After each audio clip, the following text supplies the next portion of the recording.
a São Paulo agora. Falar com Ale Oliveira, direto da Zona Leste de São Paulo. O Corinthians viaja já para os Estados Unidos, para o torneio da Flórida. Mas o Ale, o assunto por aí hoje, na Zona Leste de São Paulo, CT Joaquim Grava, foi Drogba, não foi? Boa tarde para você. Tudo bom, Thiago? Boa tarde para você, boa tarde para todo mundo que está nos acompanhando, está na área.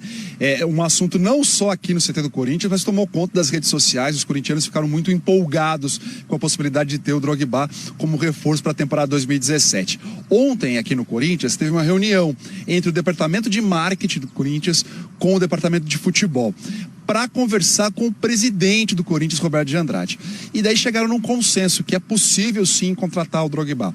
Hoje, na entrevista coletiva pela manhã aqui no CT, o gerente de futebol, o diretor de futebol, né? O Alessandro é gerente de futebol e o diretor de futebol, o Flávio Adalto, concederam entrevista coletiva e disseram que aceitaram as condições ou as reivindicações feitas pelo staff do Drogba para vir jogar aqui no Brasil. Então, eles pegaram um documento, assinaram um documento e enviaram para o staff do Drogba. Agora, segundo a direção do Corinthians, né, que aceitou essas condições, né, fala-se em salário de $150 mil, $150 mil de salário, passagem aérea, carro e apartamento. O Corinthians não confirmou nada disso, mas fala-se que são essas as condições que o Drogba impôs. E o gerente de futebol, o diretor de futebol, confirmaram, disseram que são condições que podem ser feitas pelo Corinthians. O Corinthians pode aceitar e cumpri-las principalmente, e que isso não causaria nenhum dano ao clube. Agora resta a resposta do jogador a essa proposta.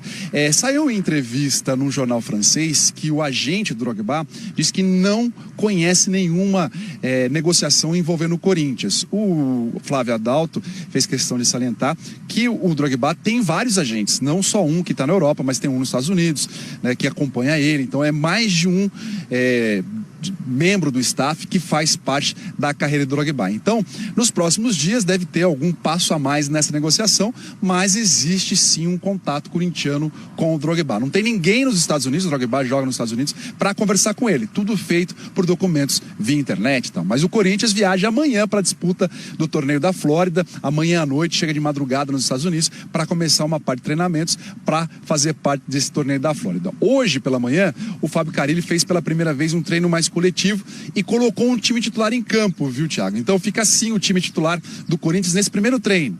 Cássio no gol, Fagner na lateral direita, Balbuena e Pedro Henrique na zaga, na lateral esquerda Moisés que veio do Bahia, retornando de empréstimo, lembrando que o Wendel está negociando com o Internacional, está muito próximo de acerto para ir para Porto Alegre, e o Guilherme Arana está servindo a seleção sub-20. No meio campo tem o Gabriel de primeiro volante, que foi apresentado ontem, já entrou no time, e o Camacho como segundo volante. Uma linha de 3 jogadores de meio campo, de um lado Giovanni Augusto, centralizado o Rodriguinho, do outro lado Marlone e o Jô na cabeça de área, esse jogador mais avançado, o jogador que pode vir a brigar por posição com o Drogba mais no futuro da temporada. Certo, Thiago? Abraço pra você. O Corinthians viaja amanhã à noite pro torneio da Flórida. Certíssimo, Ale. Muito obrigado pelas informações, tudo que aconteceu hoje lá no CT Joaquim Grava, com o assunto do Drogba, e também já passando a escalação do Corinthians na ponta da língua do nosso Ale Oliveira.